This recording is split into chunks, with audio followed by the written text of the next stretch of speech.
Sejam bem-vindos e bem-vindas mais uma vez aqui no canal. E vocês que estão acompanhando pela comunidade, belezinha? Essa é a aula de segunda-feira à noite, hoje é quinta-feira, tá? Estou gravando aqui a aula com certo atraso devido às atividades aqui corridas, atividades acadêmicas e do escritório também, tá? Nós falamos aí na segunda-feira sobre partes e procuradores, tá? Nós citamos e entendemos o contexto de capacidade para ser parte, de capacidade para estar em juízo ou capacidade processual, e também entendemos sobre capacidade postulatória, tá?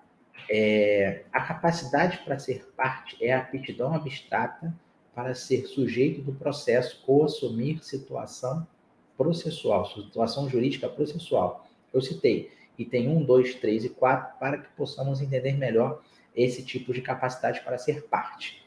Nem sempre atrelada à personalidade jurídica. Independe de capacidade civil, noção absoluta.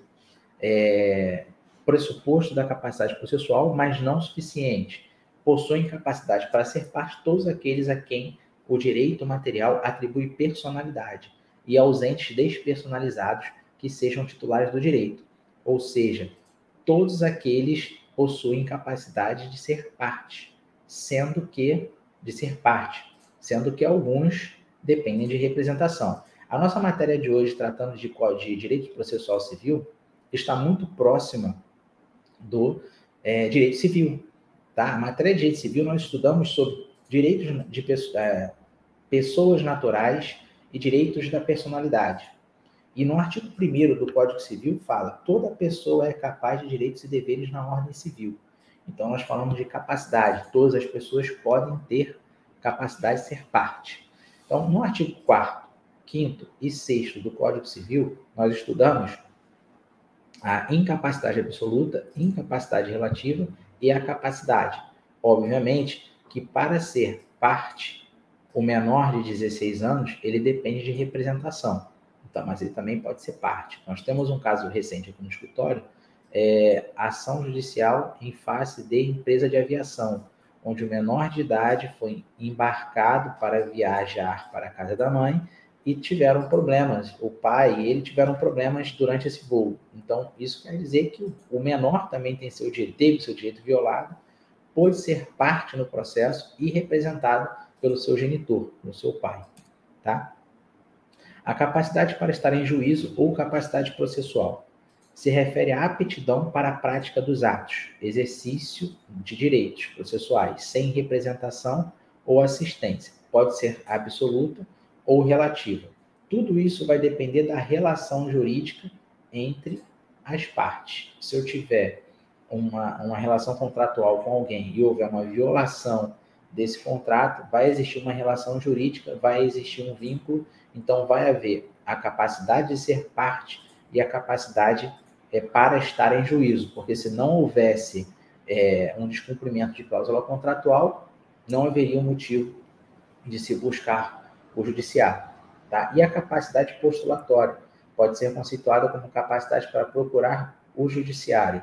Na verdade, a capacidade postulatória ela é exclusiva para quem detém de expertise, para quem detém de conhecimento técnico jurídico. No caso, a capacidade postulatória somente poderá ser exercida por advogados, membros do Ministério Público, da Advocacia Pública e Defensoria Pública, tá certo? São profissionais da área do direito que representam o cidadão comum que não tem conhecimento jurídico. Cito ali sobre a questão do âmbito do judiciário, da justiça especial, que é o juizado especial civil. O sujeito especificado não excetuado no artigo 8º nas causas que não excedem a 20 salários mínimos.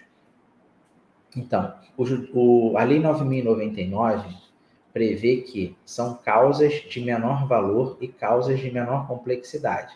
Então, causas até 20 salários mínimos, a pessoa, o cidadão comum, pode ajuizar a ação sem contratar um advogado ou a defensoria pública. A lei oferta a essa pessoa a capacidade, em tese, postulatória. Apesar dessa pessoa não ter conhecimento jurídico, a lei permite que ela faça uma petição inicial e ajuize uma ação. Agora, causas de 20 a 40 salários mínimos, ela é obrigatória a contratar alguém, né, ou solicitar a Defensoria Pública para representá-la em juízo.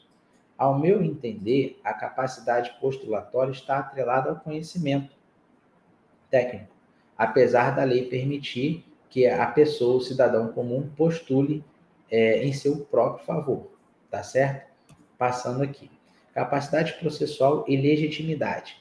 Ambas decorrem de capacidade jurídica. Capacidade sempre é aferida abstratamente. E a legitimidade, especificação da capacidade de exercício, a posição do sujeito de direito em face de determinado ato jurídico. É onde entra a questão da violação de um direito e é onde entra a questão do vínculo. Tá? Para ser parte de um processo, deve haver o conflito de interesse, deve haver a lide. Nós explicamos isso em sala de aula. Fizemos um desenho no quadro e falamos que tem que haver a figura de 3 personagens. Tá?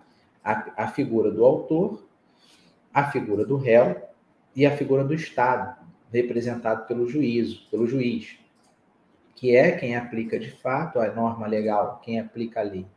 Tá? Então, aspectos gerais. Capacidade para estar em juízo é toda pessoa que se encontra no exercício de seus direitos. O incapaz, representado ou assistido por seus pais, por tutor ou curador. O incapaz, ele também tem a sua capacidade de estar em juízo, desde que seja representado.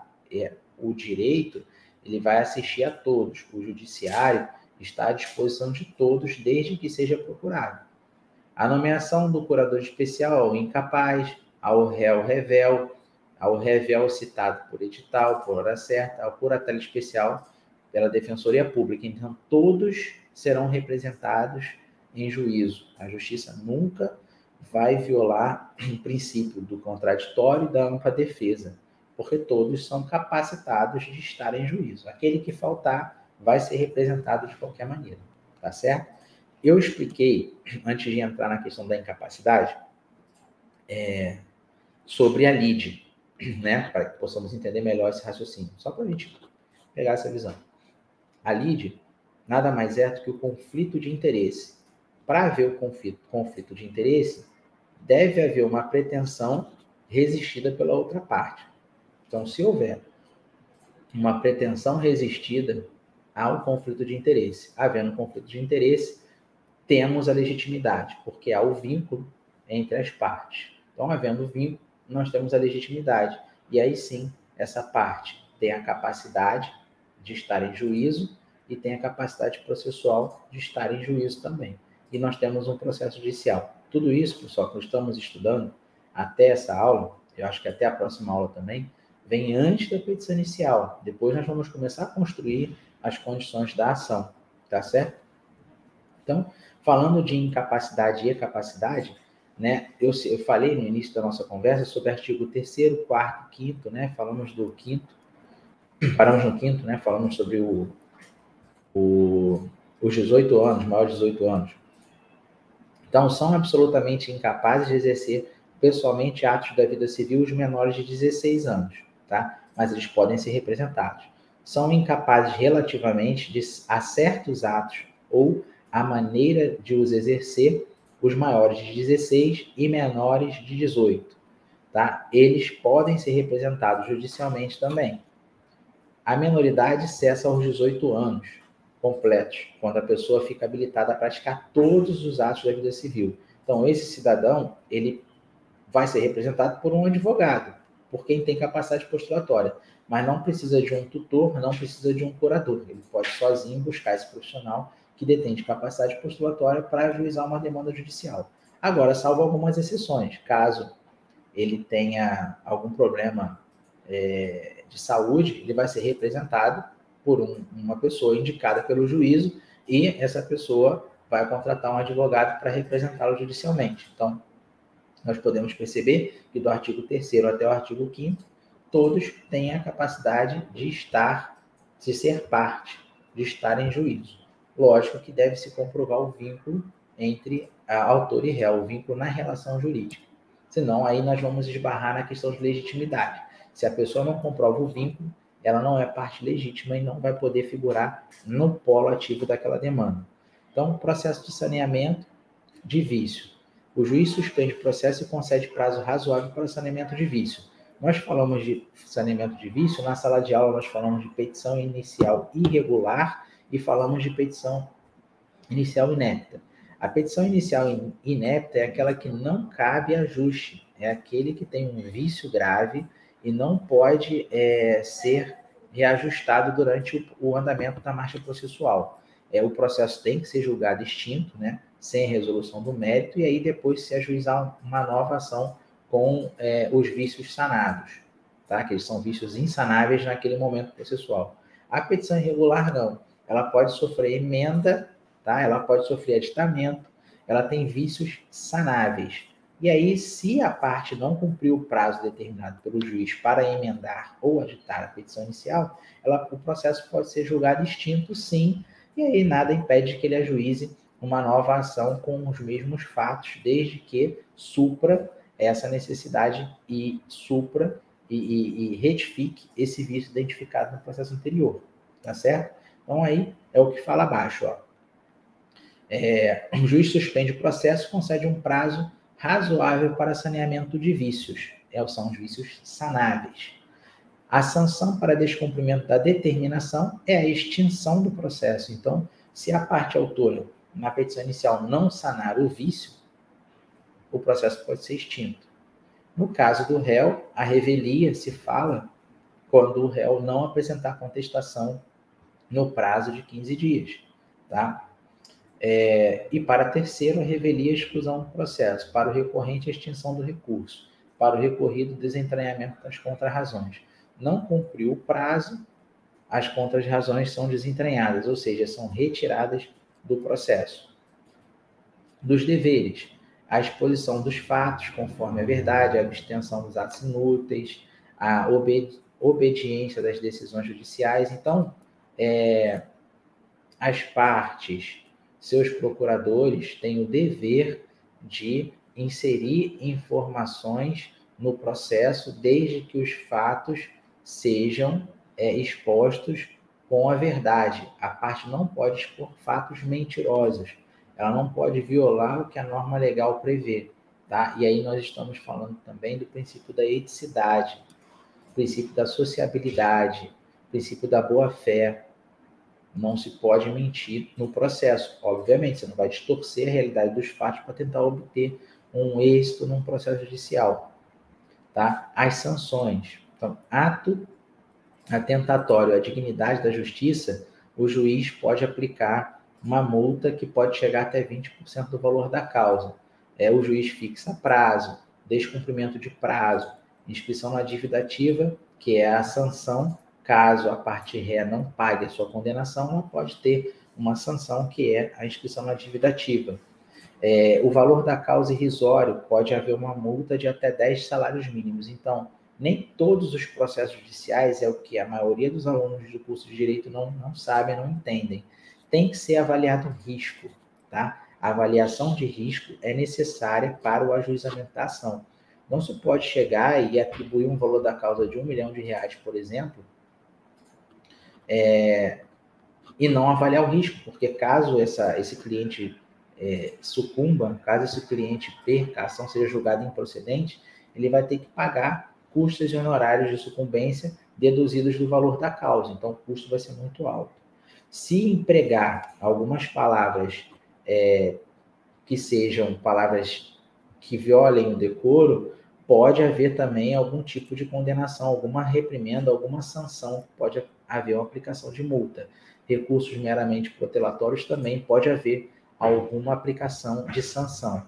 Então, se tem que cuidar da marcha processual de maneira ética, né, para que não haja risco de aplicação de sanção pelo juiz, tá certo? Então, aqui, expressões ofensivas, né? Se houver alguma expressão ofensiva no processo, pode haver uma sanção, pode haver uma aplicação de multa. Essas sanções também podem ser direcionadas ao Tribunal de Ética e Disciplina da OAB, por exemplo, no caso de advogado. E assim vai para o Ministério Público, para a Defensoria Pública, inclusive para a magistratura. Caso o juiz desrespeite ou apresente algum tipo de palavra ofensiva contra o advogado, ou o defensor, ou o membro do Ministério Público, ele também sofrerá sanção. Tá? Não só para advogados, defensores e Ministério Público, não. Não se engane. A ofensa oral acontece em determinadas situações, em determinadas audiências, isso acontece. Então, pode haver aplicação de sanção. Responsabilidade das partes por danos processuais, responde por perdas e danos quem litiga de má-fé. A litigância de má-fé é prevista no Código de Processo Civil, tá? É um rol taxativo, ali tem a citação do Código de Processo Civil antigo, mas no novo Código de Processo Civil de 2015 também é prevista a multa para litigante de má-fé, que ela é superior a 1% e inferior a 10%, tá? Tudo isso é com base no valor também de salário mínimo e valor da causa. Todos os processos, eles geram despesas, tá? Eles geram custas processuais.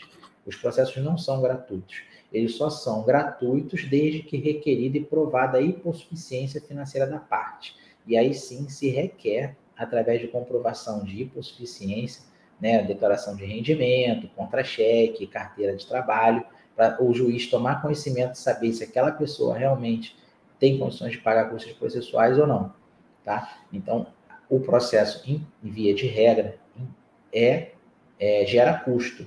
E a derrota no processo também gera honorários sucumbenciais, tá certo?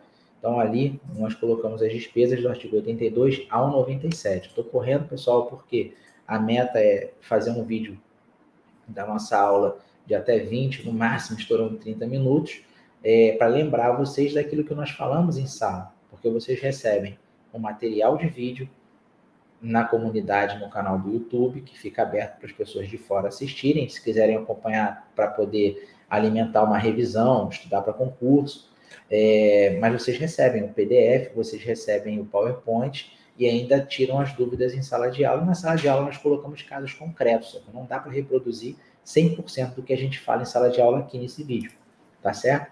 E você que não faz parte da nossa turma presencial e não faz parte da nossa comunidade, solicite o link que vai estar na descrição do vídeo, se inscreva no canal e caso queira o material é só solicitar pelo WhatsApp, a gente envia o material para você poder estudar, porque aqui tem gente que faz concurso para a OAB, faz concurso para as outras carreiras, mas se quiser o material mais detalhado eu forneço para vocês pelo WhatsApp, não tem problema não. Esse material está bem resumido e eu estou acelerando para a gente não deixar passar muito tempo, não é nem perder tempo, para não confundir mais ainda a cabeça dos alunos que estão acompanhando a aula presencial na sala de aula, tá certo? A redundância aí. Honorários advocatícios. A condenação ao pagamento dos honorários é em favor do advogado. O cabimento dos honorários, a reconvenção, cumprimento de sentença, na execução resistida ou não e nos recursos interpostos. Então, como o juiz vai atribuir esses honorários? Os honorários, eles são calculados pela questão do zelo do processo, pelo cumprimento dos prazos processuais, a forma como o advogado lida com aquele processo, a forma de condução do processo sem ofender ninguém, cumprindo os prazos, enfim. E aí o juiz vai entender todo aquele contexto e vai aplicar dentro de uma meta, de uma faixa de percentual em cima do valor da condenação, no caso de procedência do pedido, procedência em parte, ou no valor da causa, no caso de improcedência. Então, o trabalho daquele advogado vai computar o percentual do que o juiz vai,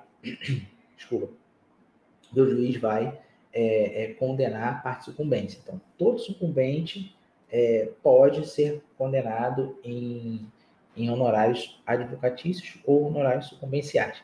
Existe uma diferença entre honorários contratuais e honorários sucumbenciais. Ambos são honorários advocatícios, porque é a prestação de serviço jurídico. Os honorários contratuais são aqueles negociados através de contrato de prestação de serviço, né, entre advogado e parte, e cliente. Os honorários sucumbenciais são aqueles da sucumbência processual. Então, se eu sou advogado da parte autora e eu ganho o processo, eu vou receber honorários contratuais, que foram previstos no contrato da minha relação com o meu cliente, mais honorários sucumbenciais. Os honorários contratuais eu posso estipular 10, 15, 20, 30%, 35%, 40%. Eu não chego a 40%, mas tem advogado, eu já vi contrato que chega a 40%. Do êxito, do proveito econômico, tá? E os honorários sucumbenciais depende da formação do processo, depende do trabalho do advogado, depende do ato normativo que existe no tribunal da sua cidade, que pode variar de 5%, 10%, 15%, 20%. Existem alguns tribunais que têm uma meta de até 10%. É questionável, é questionável. A OAB discute sobre esses percentuais ou discute também sobre o valor fixo, tá? Então, vai depender do juiz a forma de aplicação. Cabe discussão, cabe recurso. Eu mesmo já recorri de uma sentença apenas no que toca honorários sucumbenciais. Uma causa de um valor interessante que o juiz não mencionou na sentença o percentual de honorários que me cabia. Eu recorri. Já recorri também de um processo de honorários que foram estipulados de 5%. Busquei um aumento para 15%. Obtive sucesso nesse recurso. Já tive recurso que não. Então, eu posso discutir em sede de recurso tão somente o percentual de honorários. Tá certo? Que é direito do advogado e é considerado como verba alimentícia. Tá certo? Então, olha.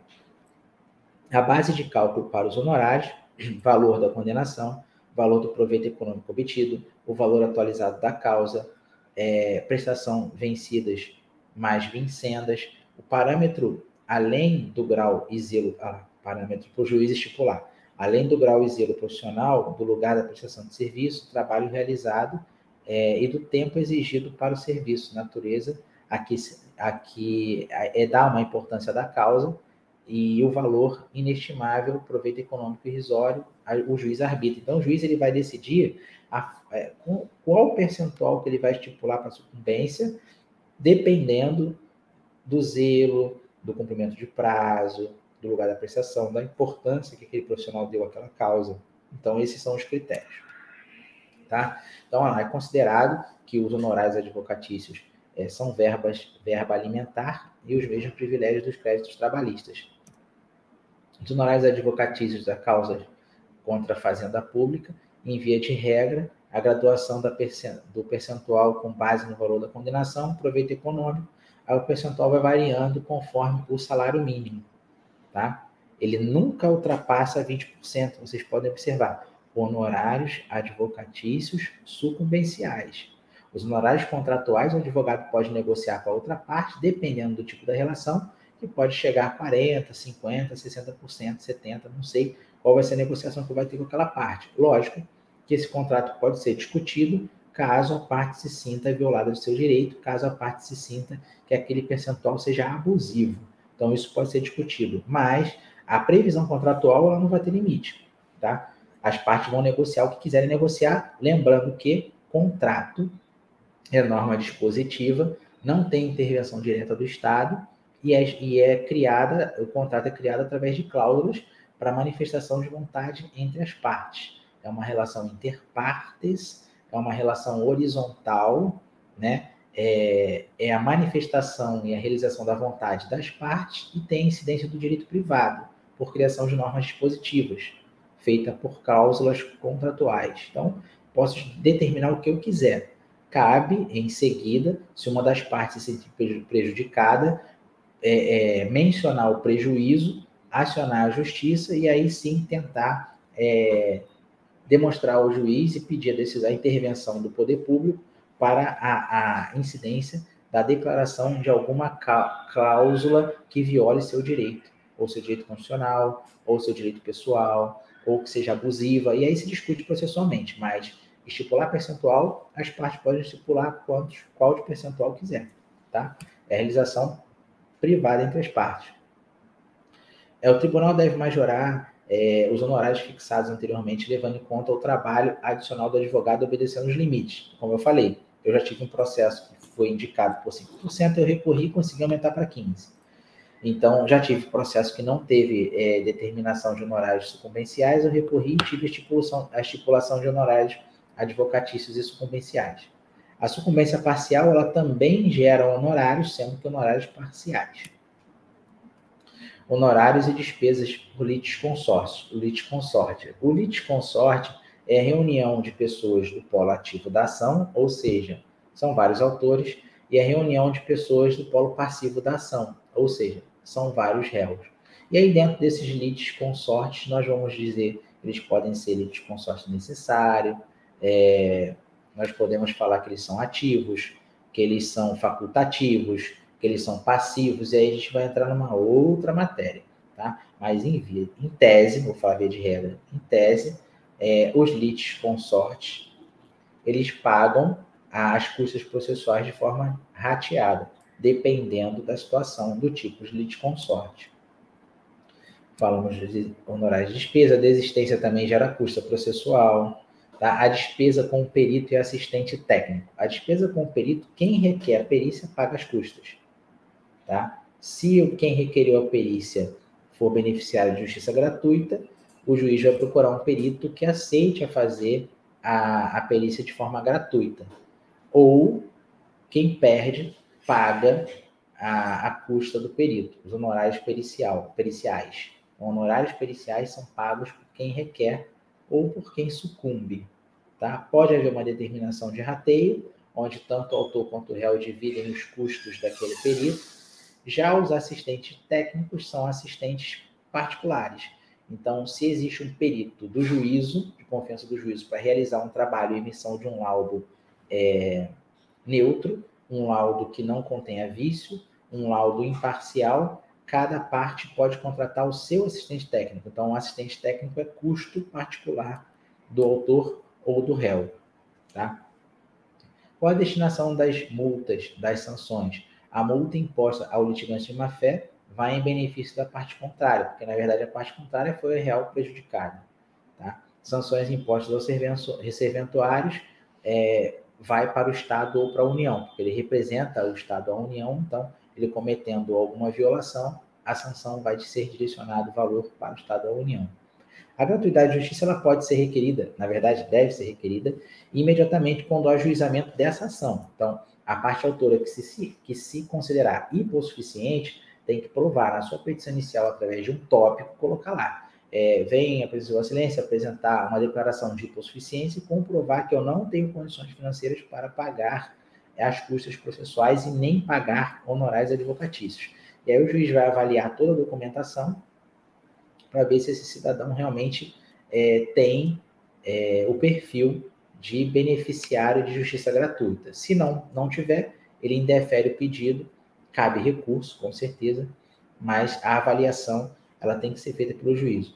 Pode se comprovar com contra-cheque. Se o contra-cheque for de um valor razoável, vamos supor aqui 6, 7 mil reais, a parte que requer o benefício de gratuidade de justiça tem que comprovar que as suas despesas diárias e despesa mensal supera aquilo que ele recebe por medicamento, por doença, alimentação, pensão. Então, ele tem que comprovar essas despesas para o juiz entender e assim ver se vai conceder ou não o benefício de gratuidade de justiça. Tá? A justiça, lembrando que não é gratuita, ela é sempre paga, existem custos. Ela só pode ser gratuita para quem é realmente hipossuficiente. Ela não pode fechar as portas para o cidadão, ela está sempre à disposição. Ela tem o princípio da inércia, nunca se esqueçam disso. Tá? Então, vamos lá. Dos procuradores, postulação em juízo sem procuração, só para evitar preclusão, decadência ou prescrição, ou praticar ato considerado, está errado ali, urgente, juntado de procuração em 15 dias.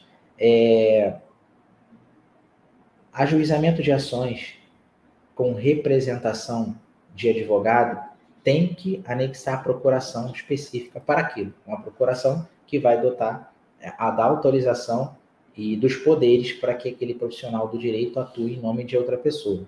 Tá? E aí, no caso de urgência, não se exige a procuração, mas em 15 dias tem que ser juntada a procuração.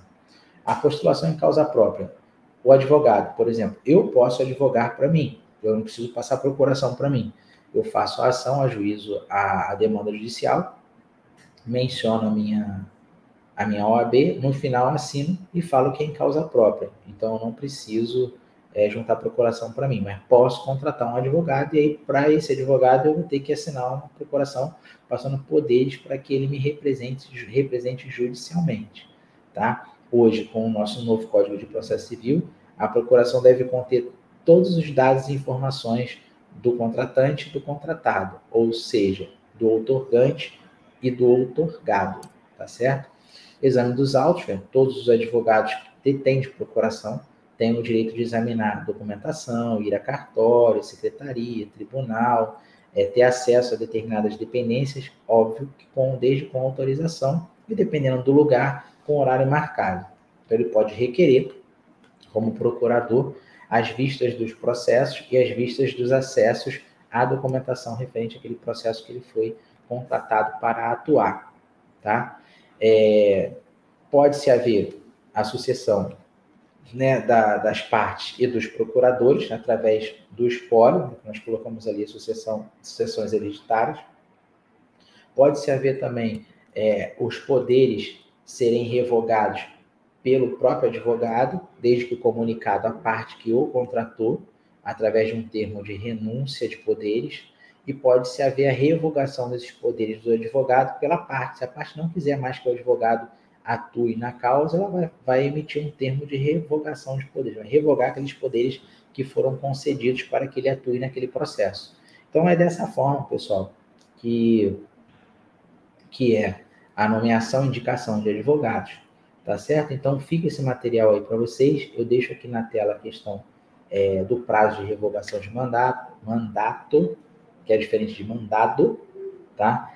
Quando eu falo aí de desnecessária comunicação, se a procuração tiver sido outorgada a vários advogados e a parte continuar representada por outro, porque são vários advogados, então não tem como comunicar. Mas o ideal para se revogar poderes é um termo de revogação de poderes com explicação do motivo, aí o envio desse termo por carta registrada, de preferência para o advogado ou para o escritório, com aviso de recebimento. E aí essa parte passa para outro advogado a ciência e o outro advogado junto uma nova procuração nos autos. Tá? Se a parte não quiser mais ficar com esse advogado, pode pedir para subestabelecer sem reservas de poderes para outro advogado. E aí o outro advogado junta só o subestabelecimento. Se esse advogado subestabelecer com reservas de poderes, ele não sai do processo, fica junto com o novo advogado. Tá certo? Então, sobre essas questões, se vocês tiverem dúvidas, estou à disposição. Mandem mensagem aqui nos comentários, enviem mensagem para o nosso suporte, tá certo? Agradeço a atenção de todos vocês, mais uma vez, e peço que se inscrevam no canal e que interajam com a gente na comunidade. Um abraço, obrigado e até a próxima.